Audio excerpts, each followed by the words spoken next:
November 2025 might just go down as the month that split the space industry into two worlds, those who can deliver and those who can't.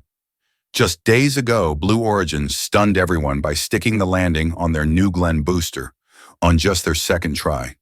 Then ULA rolled out their trusted Atlas V for what should have been a routine satellite launch. But here's what nobody's talking about. Both missions expose the same brutal reality. While SpaceX launches multiple rockets in a single week, these legacy giants are still fighting just to get off the ground, and the problems run deeper than you think. ULA's latest launch? Delayed. Again and again.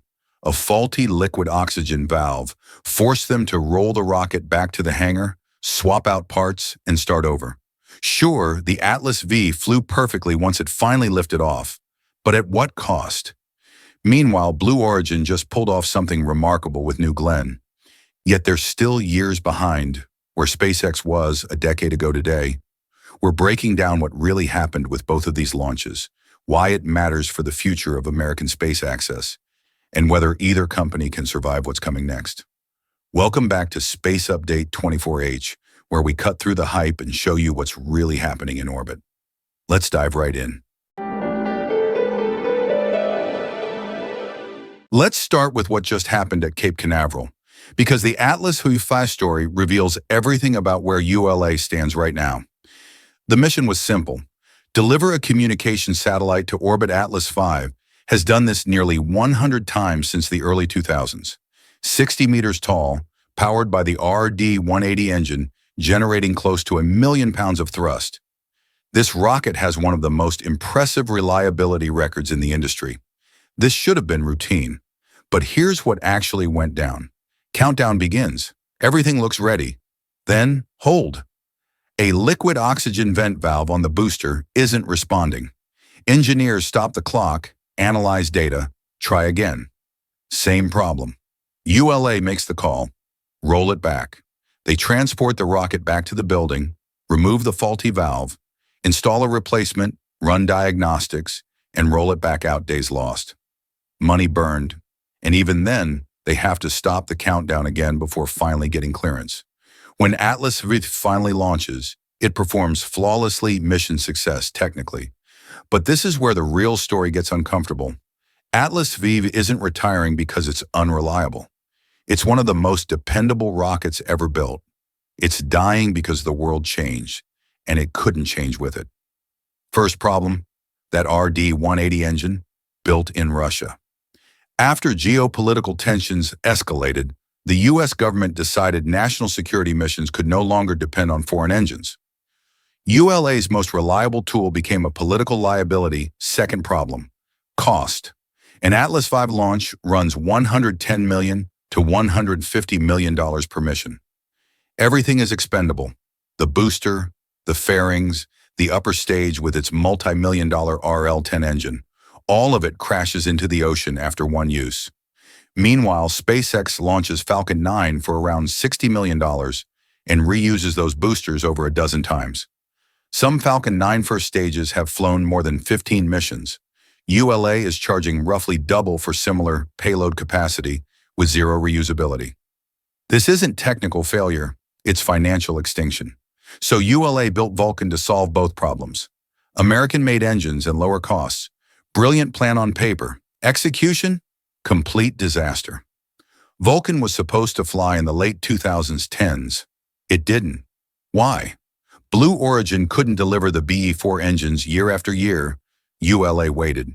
They had the rocket design, facilities ready, customers lined up, but no engines. When BE-4 units finally arrived, they came in tiny numbers. Some years, Blue Origin delivered just a handful of engines, nowhere near what ULA needed. And even those weren't perfect. Multiple units required rework after showing inconsistent performance for ULA to compete. They need dozens of engines annually. Blue Origin has never produced at that scale. Then came Vulcan's flights. The first mission reached orbit, but engineers noticed concerning upper stage behavior. On another early mission, one of the solid boosters had a nozzle failure. Part of it broke off during ascent. ULA once promised Vulcan would launch many times monthly and rapidly replace Atlas. The reality? only a handful of missions per year. These delays are crushing ULA financially. They bring in approximately $2.6 billion annually. That sounds substantial until you compare it to SpaceX. SpaceX generates around $35 billion annually. They launch 60 to 70 plus missions per year. ULA, often fewer than 10. This gap has sparked serious rumors about ULA being sold. Industry insiders are discussing valuations in the low single-digit billions, a fraction of what a major launch provider should be worth. That's not a vote of confidence, that's a fire sale. Now let's talk about Blue Origin, because what they just accomplished is genuinely remarkable and reveals how far behind they still are New Glenn's first flight earlier this year. The rocket reached space, but the booster landing failed. Engines didn't restart properly. The booster couldn't stabilize, lost in the Atlantic. Most observers expected the second attempt to end the same way. Blue Origin had delayed New Glenn for years due to those same BE-4 engine problems. Confidence was low. Then launch day arrived. After weather delays and solar activity concerns, New Glenn lifted off. All 7 BE-4 engines ignited perfectly clean ascent. Stage separation occurred. The first stage began falling back toward Earth, the moment everyone was watching. The booster-flipped engines reignited. Descent stabilized. Around 8 minutes, the landing burn began. The booster aligned with Blue Origin's massive recovery ship in the Atlantic.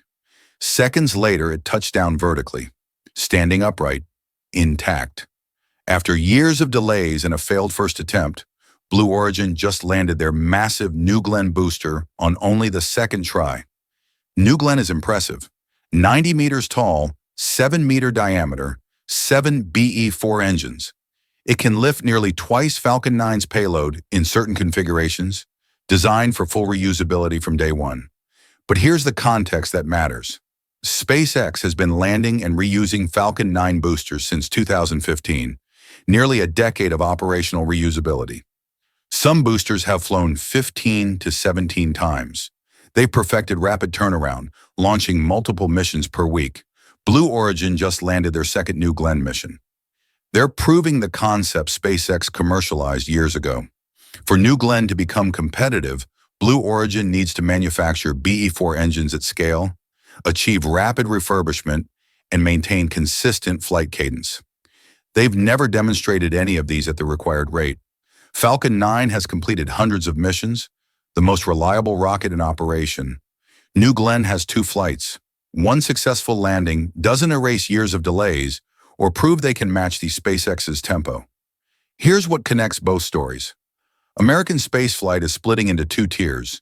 Tier 1 is SpaceX, launching constantly, landing routinely, delivering reliably, at costs nobody else can match. Tier 2 is everyone else, struggling with engine production, fighting valve failures, celebrating single landings as major milestones, burning capital trying to catch up. The Atlas V delays aren't a one-time anomaly. They're symptoms of aging infrastructure trying to compete in an era that's left them behind. Blue Origin's success is impressive, but it's also a reminder they're achieving now what SpaceX was doing in 2016. Both ULA and Blue Origin are fighting to prove they belong, but the clock is ticking, budgets are tightening, and SpaceX isn't slowing down. The question isn't whether they can catch up, it's whether they can survive long enough to try. So here's what November 2025 really taught us. ULA's Atlas V, a rocket with nearly 100 successful missions, can barely get off the pad without multiple delays and rollbacks. Their replacement, Vulcan, is years behind schedule and struggling to fly more than a handful of times annually. Blue Origin just achieved something incredible by landing New Glenn on their second attempt. But that same milestone, SpaceX accomplished it nearly a decade ago and has since turned it into routine operations with hundreds of launches. The message is crystal clear. Legacy space companies are fighting yesterday's battles, while SpaceX is already dominating tomorrow's market. This isn't about celebrating failure or dismissing achievement. Blue Origin's landing was genuinely impressive. ULA's Atlas V is still reliable when it flies, but impressive isn't enough anymore. Reliable isn't enough when your competitor's launching 3 times in 1 week at half your cost. The space industry doesn't wait for anyone to catch up. And right now, the gap between SpaceX and everyone else isn't closing. It's widening. What do you think? Can ULA and Blue Origin turn this around, or is the race already over? Drop your thoughts in the comments below. If you found this breakdown valuable, hit that like button and share this video with anyone following the space industry. And if you want to stay ahead of every major development in spaceflight, subscribe to Space Update 24 Hours and turn on notifications, because the next chapter of this story is coming faster than you think. Thanks for watching, and we'll see you in the next one.